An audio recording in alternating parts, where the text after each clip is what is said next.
अगर by chance आपका D में एडमिशन नहीं हुआ तो फिर क्या आगे क्या कर सकते हैं या आपके पास क्या ऑप्शंस बच जाएंगे।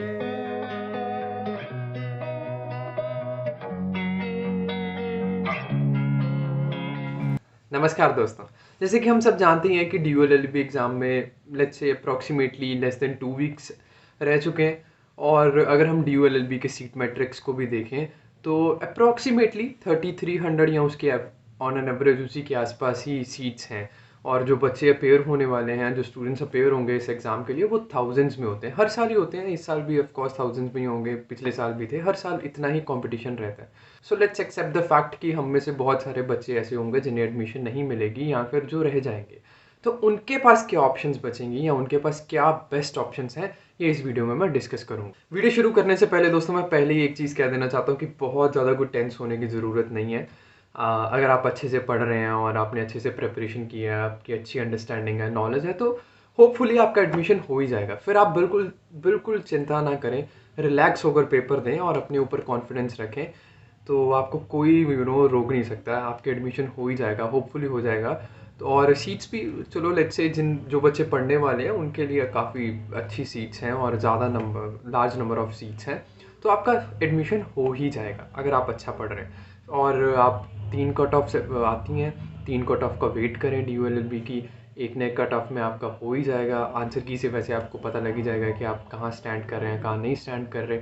और कभी कभी रेयरली ऐसा होता है कि हाँ, पिछली बारी भी हुआ था ऐसा कि एक फोर्थ कट ऑफ आ जाती है जिसमें कुछ बच्चे और ले लिए जाते हैं। तो उसका आप वेट कर लें अगर आपको लगता है कि हाँ आपका हो जाएगा। और अगर एग्ज़ाम देने के बाद आपको ऐसा लगता है कि किसी भी कट ऑफ में मेरा नाम नहीं आएगा या आपके एक्सपेक्टेड कट ऑफ से बहुत नीचे है नंबर, या आपको लगता है कि नहीं इस साल नहीं हो पाएगा, तो फिर आपके पास क्या ऑप्शंस हैं हम वो डिस्कस करते हैं।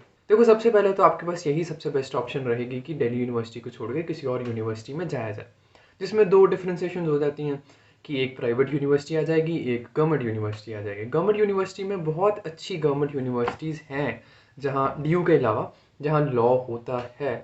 लेकिन हमें ये समझना होगा कि हम पहले ही बहुत लेट हैं। मैंने पहले भी ये इससे पिछली वीडियो में बात की थी कि डी का रिज़ल्ट आते आते बहुत टाइम लग जाता है और तब तक बाकी यूनिवर्सिटीज़ का सब कुछ हो चुका होता है। कट ऑफ आ जाती होती है, मेरिट लिस्ट आउट हो चुकी होती है, एडमिशन हो चुकी होती है, इनफैक्ट क्लासेस भी शुरू हो चुकी होती हैं जब डी का रिजल्ट आएगा। क्योंकि डी का एक बहुत लंबा प्रोसेस है। पहले तो आंसर की आएगी, फिर उसे चैलेंज करने के लिए टाइम दिया जाएगा, फिर एक फाइनल आंसर की आएगी, फिर उसके बाद first cut off, second cut off, third cut off, कभी कभी केसेस में फोर्थ कट ऑफ भी आएगी। उसके बाद फिर एक एडमिशन होगी, उसमें बहुत टाइम लग जाता है। और बाकी अच्छी यूनिवर्सिटीज़ या गवर्नमेंट यूनिवर्सिटीज़ के तब तक एडमिशन हो चुकी होती है। इनफैक्ट जब मैं भी अप्लाई कर रहा था या जब मैं भी इसी फेज़ में था, तो मुझे भी और कोई बैकअप ऑप्शन नहीं दिख रही थी। उसका रीज़न यही था कि अगर यहाँ मैं डी में रहेगा तो फिर मैं एक साल ड्रॉप करके फिर से डी के लिए और अच्छी यूनिवर्सिटी के लिए और किसी गवर्नमेंट यूनिवर्सिटी के लिए अप्लाई करना होगा, और यही मेरे पास ऑप्शन बची थी। अगर आप सिर्फ गवर्नमेंट का ही सोच रहे हैं तो अभी तक, क्योंकि बहुत सारी गवर्नमेंट यूनिवर्सिटी से सब प्रोसेस हो चुके होते हैं, तो गवर्नमेंट में आपको शायद उतनी ऑप्शंस नहीं मिलेंगी, लेकिन आपको प्राइवेट में बहुत अच्छे कॉलेजेस मिल जाएंगे। जैसे सिम्बायोसिस लॉ कॉलेज हो गया, जिंदल लॉ कॉलेज हो गया, और भी बहुत सारे हैं। या फिर आपको और भी अच्छी यूनिवर्सिटीज़ भी मिल सकती हैं। प्राइवेट में आपको ये होगा कि उसकी फ़ीस बहुत ज़्यादा होगी। अगर मैं कंपेयर करूँ किसी गवर्नमेंट यूनिवर्सिटी या दिल्ली यूनिवर्सिटी की, फ़ीस बहुत ज़्यादा होगी, लेकिन आपके डी के रैंक के या स्कोर के अकॉर्डिंगली आपको वहाँ पे कंसेशन मिल जाएगी। लेकिन वो कंसेशन के बाद भी बहुत ज़्यादा है जो मुझे लगता है। बाकी अगर आपके बजट में है तो ऑफकोर्स मैं यही आपको अगर एडवाइस करूँगा कि आप ले लें। लेकिन अगर आपके वो बजट में बहुत ज़्यादा बाहर है तो आपके पास फिर क्या ऑप्शन बचती है, फिर मैं आपको बता देता हूँ। फिर बात आती है कि क्या आपको ड्रॉप करना चाहिए, क्या इस साल छोड़ के फिर से नेक्स्ट ईयर आपको अप्लाई करना चाहिए और फिर से नेक्स्ट ईयर प्रिपेयर करना चाहिए, या वो सब चीज़ें। देखो, ड्रॉप को लेके ना मैं ये आपको एडवाइस करूँगा कि अगर आप ड्रॉप करने का सोच रहे हैं तो उससे पहले आप कुछ चीज़ें अपनी देख लें, बहुत ध्यान से देख लें। जैसे कि अपनी फैमिली बैकग्राउंड, फाइनेंशियल, जिसमें सब अपनी फाइनेंशियल बैकग्राउंड और वो सब चीज़ें अपनी पहले ध्यान में रखें कि क्या आप इतना एक साल का गैप अफोर्ड कर सकते हैं। अपना करियर देखें आप कि क्या मैं बहुत ज़्यादा लेट तो नहीं हो जाऊँगा ये करने में, या ऐसे आपको बहुत सारी चीज़ें, बहुत सारे पॉइंट्स आपको माइंड में रखने होंगे ड्रॉप का सोचने से पहले।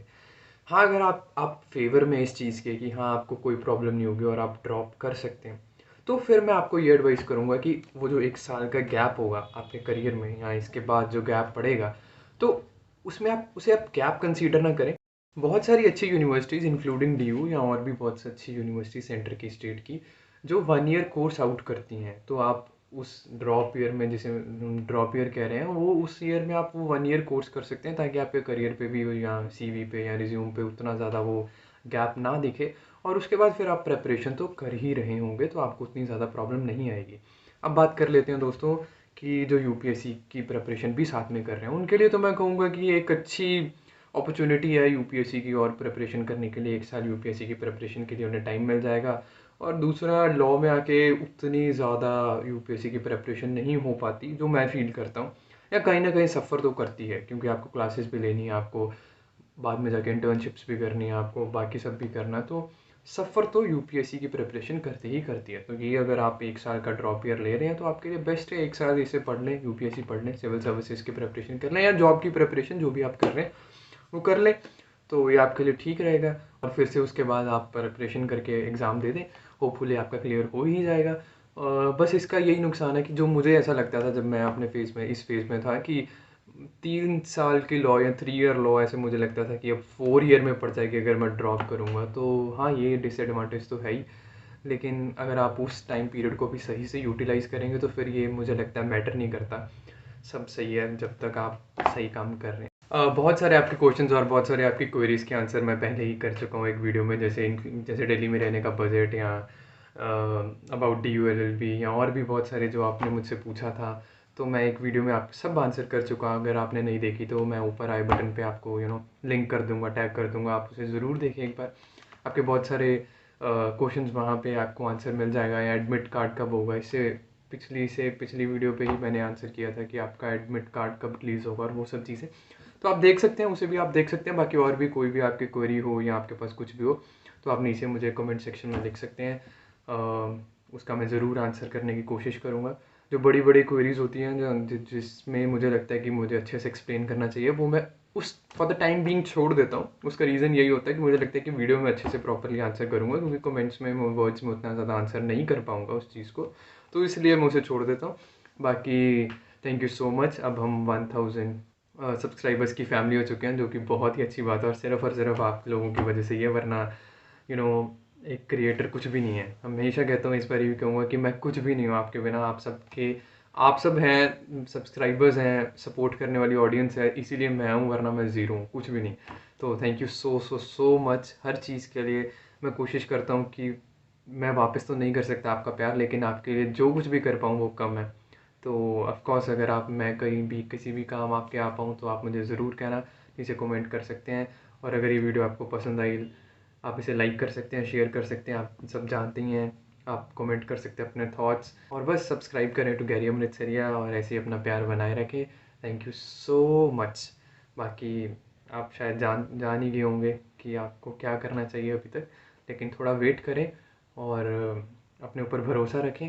और DULLB के एग्ज़ाम के लिए all the very very best. I hope और आई विश कि मे द बेस्ट वन विन्स और आपको एडमिशन मिल जाए। Thank you. I've seen a lot of change, been through a lot of pain. Some things are not the same as they were a year ago, but all will be